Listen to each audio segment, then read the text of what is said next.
அனைவருக்கும் வணக்கம். நான் உங்கள் 5ஆம் தலைமுறை ஜோதிடர் ராம்குமார் ராஜேந்திரன். நம்ம இன்னைக்கு பார்க்க போகிற தலைப்பு கடகராசி அன்பர்களுக்கு இந்த 14/4/2026 கும்ப ராசியில் சதயம் நட்சத்திரத்தில் மேஷ லக்னத்தில் பிறக்கக்கூடிய இந்த பராபவ வருட தமிழ் புத்தாண்டு பலன்களை பற்றி தான் இந்த காணொலியில் தெளிவாகவும் துல்லியமாகவும் பார்க்கலாங்க. இந்த ஆண்டுகோள்கள் என்று சொல்லக்கூடிய சனி பகவான் மீன ராசியிலும் குரு பகவான் கடக ராசிக்கும் பெயர்ச்சி அடைய போகிறாருங்க. அதே நேரத்தில் இந்த கும்பத்தில் இருக்கக்கூடிய ராகு மகர ராசிக்கும் சிம்மத்தில் இருக்கக்கூடிய கேது பகவான் கடக ராசிக்கும் பெயர்ச்சி அடையக்கூடாதுங்க. இதுதான் இந்த ஆண்டினுடைய கோள்கள், இந்த ஆண்டு கோள்கள் என்று சொல்லக்கூடியது.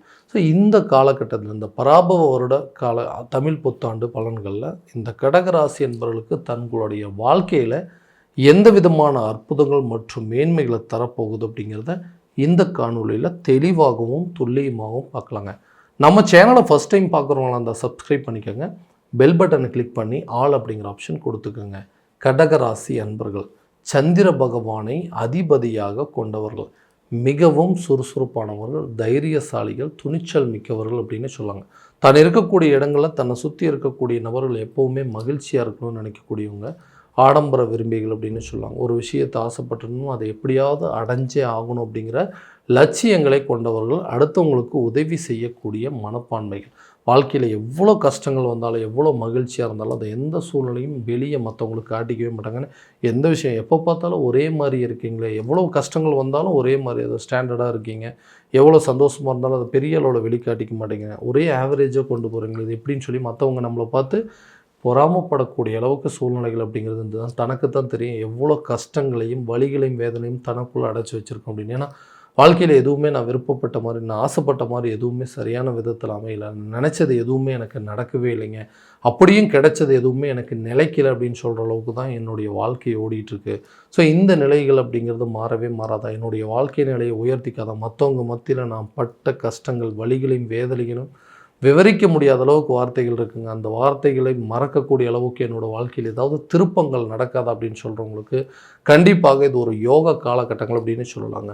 ஏன்னா இந்த மே மாதம் அப்படின்னு சொல்லும்போது ஜூன் மாதம் அப்படிங்கிற டைமில் அந்த மிதுனத்திலிருந்து உங்களுடைய ராசிக்கு உச்சநிலையை பெறக்கூடிய இந்த குரு பகவான் உங்களுடைய வாழ்க்கையில் நிறைய மாற்றங்களை கொடுக்கக்கூடிய ஒரு யோக காலம் அப்படின்னு சொல்லுவாங்க. அதே போல் பாக்கியஸ்தானத்தில் இருக்கக்கூடிய சனி பகவானால் நிறைய யோக பலன்கள் அப்படிங்கிறது. ஸோ இனிமேல் வரக்கூடிய காலகட்டங்களில் நீங்கள் எதிர்பார்த்த ஒரு நிகழ்வுகள் அப்படிங்கிறது நிச்சயமாக நடக்க போதுங்க. உதாரணமாக அந்த வேலையில் இருக்கக்கூடிய நபர்கள், ஏன்னா நான் விருப்பப்பட்ட வேலை அப்படிங்கிறது எனக்கு சரியான விதத்தில் அமையலை, ஏன்னா நான் படித்த படிப்புக்கும் இன்றைக்கி நான் பார்க்குற வேலைக்கு எந்த ஒரு சம்மந்தமுமே கிடையாது, வழியே இல்லாமல் அந்த வேலையை பார்க்குற மாதிரி இருக்குது. என்ன பண்ணுறதுங்க, நிதி நெருக்கடி, ஃபினான்ஷியல் சுச்சுவேஷன், சூழ்நிலைகள், குடும்ப சூழ்நிலைகள், இதுக்கு எல்லாத்துக்கும் வேறு வழி இல்லாமல் அந்த வேலையை செய்கிற மாதிரி இருக்குது. எந்த விதத்துலேயும் எனக்கு திருப்தியே கிடையாதுங்க, ஏதோ வேறு வழி இல்லை, ஏதோ சம்பளம் வாங்கணுமே அப்படிங்கிறதுக்காக இந்த வேலையை செஞ்சிட்ருக்கேன், இஎம்ஐ கட்டணுங்க, கடன் கட்டணும், வட்டி கட்டணும்னு சொல்லிட்டு இதுக்காக வேறு வழி இல்லாமல் இந்த வேலையை செய்யக்கூடிய அளவுக்கு சில சூழ்நிலைகள் இருக்குது. அந்த நிலை அப்படிங்கிறது மாறும். நீங்கள் விருப்பப்பட்ட துறையில் உங்களுக்கு பிடிச்ச மாதிரி ஒரு வேலை வாய்ப்பு அப்படிங்கிறது கண்டிப்பாக அமையும். வேலையில் இருக்கக்கூடிய நபர்களுக்கு வெளியூர் அல்லது வெளிநாடு சார்ந்த யோகங்கள் கூட இந்த காலகட்டங்களில் கிடைக்கும். ஃபாரினுக்கு கொஞ்ச நாளாக ட்ரை பண்ணணும், ஒரு அப்ராடு போயிட்டு கொஞ்ச நாளாக வேலை பார்த்துட்டு வந்தோம்னா எல்லா பிரச்சனையும் தீர்ந்துடும் அப்படின்னு எதிர்பார்க்குறவங்களுக்கு இது ஒரு நல்ல ஒரு ஆப்பர்ச்சுனிட்டியாக இருக்குங்க. அதே போல் ரொம்ப நாளாக டெம்பரவரியாகவே ஒரு ஒர்க் பார்த்துட்ருக்குங்க, இந்த வேலை எப்போ தான் எனக்கு பர்மனெண்ட்டாக அமையும், இது வேலை எப்போ எனக்கு நிரந்தரம் ஆகும்னு எதிர்பார்க்குறவங்களுக்கு இந்த கண்டிப்பாக உங்களுக்கு இருக்கக்கூடிய இந்த டெம்பரவரியான ஜாப் கூட 100% பர்மனெண்ட்டாக மாறக்கூடிய அளவுக்கு யோகங்கள் இருக்கும். நீங்கள் வேலை செய்கிற இடத்துல உங்களுக்கு தேவையான சம்பள உயர்வு, பதவி உயர்வு, உங்களுக்கு ஒரு பொறுப்புகள் அப்படிங்கிறது கிடைக்கும்.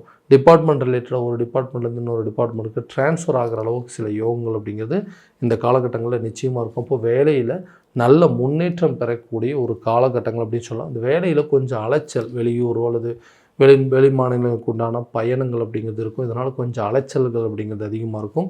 தேவையில்லாத விஷயத்தில் தலையிட வேண்டாங்க. ஆர்கியூமெண்ட் அப்படிங்கிற விஷயங்கள்லாம் எதுவும் யாரு கூடயும் பண்ணிக்க வேண்டாம். அப்படி பண்ணிட்டீங்கன்னா நீங்கள் வேலை செய்கிற இடத்துல உங்கள் கூட இருக்கவங்க கூட எந்த ஒரு மிஸ் அண்டர்ஸ்டாண்டிங் அப்படிங்கிறது வராது. உங்களுடைய உயர் அதிகாரிகள் உங்களை கரெக்டான விதத்தில் ஹேண்டில் பண்ணுறதுக்கு இது ஒரு கரெக்டான டைம் இருக்கும். ஸோ தேவையில்லாத மிஸ்கம்யூனிகேஷன் அப்படிங்கிறது பண்ணாமல் இருக்கிறது ரொம்ப நல்லதுங்க.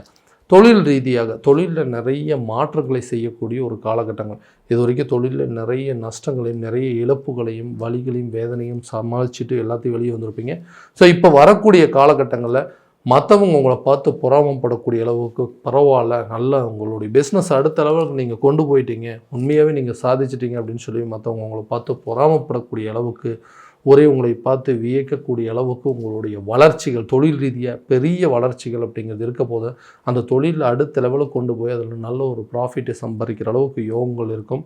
மற்றவங்க உங்களை பார்த்து பொறாமப்படக்கூடிய அளவுக்கு, அவங்களே உங்களை பார்த்து பெருமைப்படக்கூடிய அளவுக்கு உங்களுடைய தொழில் ரீதியாக நிறைய முன்னேற்றத்தை அடைய போகிறீங்க. அந்த தொழிலில் நிறைய புது விதமான யுத்திகளை கையாண்டு அடுத்த லெவலுக்கு உங்களுடைய பிஸ்னஸை கொண்டு போவீங்க. புதிய பிரான்ச்சஸ் ஓப்பன் பண்ண போகிறீங்க. அதே நேரத்தில் புதுசாக ஒரு பிஸ்னஸ் அடிஷ்னலாக ஸ்டார்ட் பண்ண போகிறீங்க. அதில் நிறைய பேர்த்த ரெக்ரூட் பண்ண போகிறீங்க. பார்ட்னர்ஷிப்பில் இருக்கக்கூடிய விஷயங்கள் கூட அவங்கள ஒதுக்கிட்டு அதையே நீங்கள் சொந்தமாக பண்ணக்கூடிய அளவுக்கு யோகங்கள் இருக்குங்க. சில புதிய ஒப்பந்ததாரர்கள் உங்களை தேடி வரக்கூடியது, புதுசாக நிறைய சைன் பண்ண போகிறீங்க. நிறைய அக்ரிமெண்ட்ஸை சைன் பண்ணி உங்கள் பிஸ்னஸை பெரிய அளவில் கொண்டு போகிறதுக்கு, இந்த பிஸ்னஸில் பெரிய பெரிய அளவுக்கு பொறுப்புகளை பெறக்கூடிய அளவுக்கு இந்த காலகட்டங்கள் அப்படிங்கிறது உங்களுக்கு மொத்தமாக மாறப்போகுது. ஸோ குரு பகவான் உங்களுடைய ராசிக்கு உச்சநிலையை பெறக்கூடிய காலகட்டங்களில் அந்த ஒரு வருட காலகட்டங்கள் உங்களுடைய வாழ்க்கையில் இதுவரைக்கும் நீங்கள் இழந்த செல்வாக்குகள் சரிந்த, அதாவது எந்தெந்த விதத்தில் உங்களுக்கு செல்வாக்கு சரிஞ்சதோ அது எல்லாத்தையும் மீட்டெடுக்கக்கூடிய காலகட்டங்கள் அப்படின்னே சொல்லாங்க. ஸோ குழந்தை பாக்கியம் இல்லாத தமதினருக்கு குழந்தை பாக்கியம் கண்டிப்பாக கூடிய சீக்கிரத்தில் ஏற்பட போகுது. ஏன்னா இது ஒரு பெரிய அவப்பேராக இருந்திருக்கும். மற்றவங்க உங்களை பார்த்து குறை சொல்கிற அளவுக்கு உங்களுடைய பெரிய அளவில் உங்களுடைய சுய கௌரவம், மரியாதை, அந்தஸ்து எல்லாமே சரிந்து போகக்கூடிய அளவுக்கு சில சூழ்நிலைகள் வந்திருக்கும். நிறைய பேர் இதை ஒரு குறையாக சொல்லியிருப்பாங்க. அந்த குறையை உடை தெரியக்கூடிய காலகட்டங்கள் கண்டிப்பாக புத்திர பாக்கியம் அப்படிங்கிறது கூடிய சீக்கிரத்தில் ஏற்பட போகுதுங்க. திருமணம் ஆகாத நபர்களுக்கு திருமணம் சம்மந்தப்பட்ட அனுகூலங்கள் அப்படிங்கிறது இருக்க போதுங்க.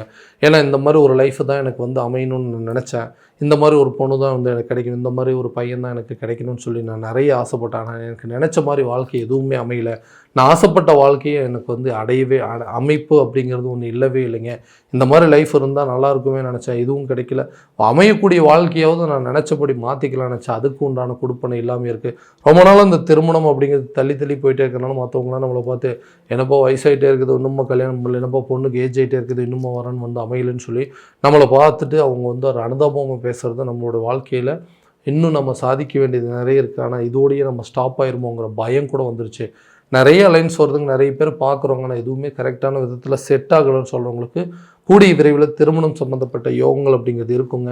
யாரெல்லாம் உங்களுக்கு பொண்ணு கொடுக்கறதுக்கு யோசிச்சுட்டு இருந்தாங்களோ, யாரெல்லாம் இந்த பையனை கல்யாணம் பண்ணக்கூடாது அப்படின்னு சொன்னாங்களோ, அவங்களே உங்களை கூப்பிட்டு நல்ல தகவல் கொடுக்கக்கூடிய அளவுக்கு சில வாய்ப்புகள் அப்படிங்கிறது இருக்கும். அவங்களே உங்களை தேடி அந்த திருமண ஒப்பந்தங்கள் திருமணம் சம்மந்தப்பட்ட சில பேச்சுவார்த்தைகள் அப்படிங்கிறது இந்த காலகட்டங்கள் நிச்சயமாக நடக்க போதுங்க. நீங்கள் நினச்ச மாதிரி ஒரு வாழ்க்கை உங்களுக்கு அமையும். நீங்கள் ஆசைப்பட்ட ஒரு வாழ்க்கை உங்களை தேடி வரக்கூடிய ஒரு தருணமாக இருக்க போது. ரொம்ப நாளைக்கு முன்னாடி ஒரு அலைன்ஸ் பார்த்துருப்பீங்க, இந்த அலைன்ஸ் நமக்கு செட் ஆச்சுன்னா நல்லா இருக்குமே அப்படின்னு யோசிக்கிறவங்களுக்கு இது ஒரு நல்ல வாய்ப்பு அப்படின்னே சொல்லலாங்க. ரொம்ப வருஷமாக கணவன் மனைவிக்கிடையே இருக்கக்கூடிய கருத்து வேறுபாடுகள்னால ஆளுக்கு ஒரு திசையை பிரிஞ்சு வாழ்கிறோம். யார் என்ன சொன்னாலும் ஒருத்தருக்கு ஒருத்தர் விட்டு கொடுத்தே போக மாட்டேங்குது. இந்த ராசிக்காரர் அப்படின்னாவே நிறைய விட்டு கொடுத்து போகக்கூடிய தன்மை அப்படிங்கிறது இருக்குது. ஆனால் எவ்வளோ விட்டு கொடுத்து போனாலும் யாருக்காக விட்டு கொடுத்து போகிறோம், யாருக்காக நம்ம எல்லாத்தையும் கஷ்டப்பட்டுட்டு இருக்கிறோமோ அவங்களே நம்ம புரிஞ்சிக்காமல் தேவையில்லாமல் பேசுறதுனால நிறைய மன உளைச்சலுக்கு ஆளாயிட்டு இந்த வாழ்க்கையே வேண்டாம், இதை விட்டு வெளியே போனால் போதுமே அப்படிங்கிற அளவுக்கு சில சூழ்நிலைகள் வந்துருச்சு. எந்த தவறுமே செய்யாமல் இன்றைக்கி எனக்கு இவ்வளோ பெரிய தண்டனையை கொடுத்து இன்றைக்கி அந்த தப்புக்கெல்லாம் காரணம் நான் தான் சொல்லி என்னை ஒதுக்கி வைக்கக்கூடிய அளவுக்கு சூழ்நிலைகள் வந்துருச்சு. இந்த தவறு மட்டும் செய்யாமல் இருந்திருந்தால் இன்றைக்கி என் லைஃபே நல்லபடியாக இருந்திருக்குமே, தெரியாமல் பண்ணிட்டோமே, இதுக்கு ஒரு மறுபடியும் ஒரு பிராய்ச்சித்தம் கிடைக்காத, திரும்ப நமக்கு ஒரு வாய்ப்பு கொடுக்க மாட்டாங்களான்னு எதிர்பார்க்குறவங்களுக்கு கண்டிப்பாக அந்த பேச்சுவார்த்தைகள் நல்லபடியாக சுமூகமாக நடக்குங்க. ரொம்ப நாளாக பிரிஞ்ச போனவங்க கூட திரும்ப உங்களை சேரக்கூடிய அளவுக்கு யோகம், பிரிந்த கணவன் மனைவி ஒன்றிணைவதற்கான வாய்ப்புகள், பிரிந்த காதலர்கள் மத்தியில் நல்லா ஒன்றிணைவதற்கான சூழல்கள் அப்படிங்கிறது, உங்களை வேண்டான்னு சொல்லி விலகி போனவங்க, உங்களை வேண்டான்னு விட்டுட்டு போனவங்க கூட உங்களை தேடி வரக்கூடிய ஒரு தருணமாக இருக்க போது நீண்ட கால உறவுகள், அதாவது ரிலேஷன்ஷிப்பில் இருந்தவங்க இந்த ரிலேஷன்ஷிப் செட் ஆகுதுன்னு சொல்லி விட்டுட்டு போனவங்க கூட உங்களை மறுபடியும் செஞ்ச தவறுக்கு தண்டனையை அனுபவிச்சுட்டு ஓகே நான் பண்ணது தப்பு அப்படின்னு சொல்லி உங்கள்கிட்ட மன்னிப்பு கேட்கக்கூடிய அளவுக்கு சில சூழ்நிலைகள் உங்களுக்கு சாதகமாக அமையும். ஸோ உறவுகள் ஒன்றிணைவதற்கான யோகம், பிரிந்த நண்பர்கள் ஒன்றிணைவதற்கான சில வாய்ப்புகள் அப்படிங்கிறது இருக்குங்க. நீண்ட நாட்களாக ஒரு வீடு கட்டணும், வீட்டுக்கு தேவையான ஒரு பொருட்களை வாங்கணும், ஆடம்பரமான சில வண்டி வாகனங்கள் வாங்கணும்னு சொல்லி நிறைய முயற்சி பண்ணுறோம், அது எதுவுமே சாதகமாக அமையலைன்னு சொல்கிறவங்களுக்கு கட்டாயமாக இந்த குரு உச்சத்தில் இருக்கக்கூடிய ஒரு காலகட்டங்களில் சொந்தமாக வீடு கட்டுறதுக்கோ சொந்தமாக ஒரு வீடு வாங்குவதற்கான யோகம், நிலம் சார்ந்த யோகம், கட்டிடம் சம்பந்தப்பட்ட அனுகூலங்கள் அப்படிங்கிறதோ, வண்டி வாகனம் சம்பந்தப்பட்ட யோகங்கள், வீட்டுக்கு தேவையான பொருட்கள் அப்படிங்கிறதெல்லாம் வாங்கி மகிழக்கூடிய ஒரு காலகட்டமாக இருக்க போது, ரொம்ப நாள் ஆசைப்பட்ட விஷயத்தை கண்டிப்பாக நீங்கள் வாங்கி ஆவீங்க. அதை அடைஞ்சே ஆகக்கூடிய அளவுக்கு சில யோகங்கள் அப்படிங்கிறது இந்த காலகட்டங்கள் இருக்க போது, உங்களுக்கு தேவையான பொருட்களை வாங்கி மகிழக்கூடிய ஒரு தருணம், வீட்டுக்கு தேவையானதை வாங்கி கொடுத்து அவங்கள மகிழ்விக்கக்கூடிய அளவுக்கு சில வாய்ப்புகள் அப்படிங்கிறது இந்த நேரத்தில் இருக்குங்க. ஆரோக்கியத்தில் இருக்கக்கூடிய பாதிப்புகள் அப்படிங்கிறது உங்களை விட்டு முழுமையாக விலக போகுது. ஹெல்த் ரிலேட்டடாக இருக்கக்கூடிய பிரச்சனைகள், அதுக்குண்டான நல்ல ட்ரீட்மெண்ட் அப்படிங்கிறது எடுப்பீங்க. நீண்ட நாட்களாக இருக்கக்கூடிய பிரச்சனைகள் அப்படிங்கிறதும் உங்களை விட்டு விலக போகுது. கல்வியில் நல்ல ஒரு முன்னேற்றம் அப்படிங்கிறது இருக்குங்க. நல்ல ரிசல்ட் அப்படிங்கிறது இருக்கும். நீங்கள் ஆசைப்பட்ட துறையை தேர்வு செய்வதற்கான வாய்ப்பு, அதில் சக்ஸஸ் பண்ணி அதே டிபார்ட்மெண்ட்டில் நீங்கள் ஜாப்பில் ஜாயின் பண்ணுறதுக்கான ஒரு சில யோகங்கள் அப்படிங்கிறது இருக்க போது, கவர்மெண்ட் எக்ஸாமுக்கு படிச்சுட்டு இருக்கிறவங்களுக்கு அதே துறையில் அந்த கவர்மெண்ட் எக்ஸாம் எழுதி அந்த துறையில் வேலை கிடைப்பதற்கான சில வாய்ப்புகள் அப்படிங்கிறது இந்த காலகட்டங்கள் இருக்க போது, கடனை அடைப்பதற்கான முயற்சிகள், பழைய கடனை அடைச்சி மறுபடியும் அதை அதிலிருந்து மீண்டு வரக்கூடிய அளவுக்கு வாய்ப்புகள் அப்படிங்கிறது இருக்கும். இந்த கடனால் நிறைய அவமானப்பட்டு நிறைய கஷ்டங்களை அனுபவிச்சுருந்துருப்பீங்க. ஏதோ ஒரு விதத்தில் எங்கேயாவது பணத்தை அரேஞ்ச் பண்ணி அந்த செட்டில்மெண்ட் பண்ணிவிட்டு அதில் இனிமேல் கடனே இல்லாத ஒரு வாழ்க்கையை வாழ்கிறதுக்கான முயற்சிகள் அப்படிங்கிறது இந்த காலகட்டங்கள் எடுப்பீங்க. நிச்சயமாக உங்களுக்கு இருக்கக்கூடிய பழைய பாக்கிகள் எல்லாத்தையுமே செட்டில் பண்ணிவிட்டு இனிமேல் வரக்கூடிய காலகட்டங்கள் கடன் இல்லாத ஒரு வாழ்க்கையை வாழ்வதற்கான முயற்சிகள் அப்படிங்கிறது இந்த காலகட்டங்களில் கட்டாயமாக எடுக்க போகிறீங்க. ஸோ இது வரைக்கும் நம்ம பார்த்ததெல்லாம் கோச்சார ரீதியான பலன்கள் மட்டும்தாங்க. இந்த பலன்கள் அனைத்து உங்களுக்கு நடக்குமானா உங்களுடைய சுய ஜாதகத்தை முழுமையாக அதனோடு ஒப்பிட்டு பார்த்து அதில் உள்ள திசாபுத்திகள் எப்படி இருக்குது அப்படிங்கிறது முழுசாக தெரிஞ்சுக்கிட்டு உண்டான முயற்சிகள் கரெக்டாக எடுத்திங்கன்னா எல்லா விதமான வெற்றிகள் அப்படிங்கிறது உங்களுக்கு கண்டிப்பாக கிடைக்குங்க. உங்கள் ஜாதகத்தை எங்கிட்ட பார்க்கணும் விருப்பப்பட்டீங்கன்னா கீழே தெரிகிற நம்பருக்கு காண்டாக்ட் பண்ணி அப்பாயின்மெண்ட் ஃபிக்ஸ் பண்ணிக்கோங்க. அப்படி இல்லையா உங்களோட ஜாதகத்தை வாட்ஸ்அப் மூலம் அனுப்பிச்சு வச்சிங்க அப்படின்னா தெளிவான முறையில் கணிச்சு துல்லியமான பலன்கள் அப்படிங்கிறது உங்களுக்கு தெரியப்படுத்தப்படுங்க. மீண்டும் அடுத்த காணொலியில் உங்களை சந்திக்கும் வரை உங்களிடமிருந்து விடைபெறுவது உங்கள் ராம்குமார் ராஜேந்திரன். நன்றி.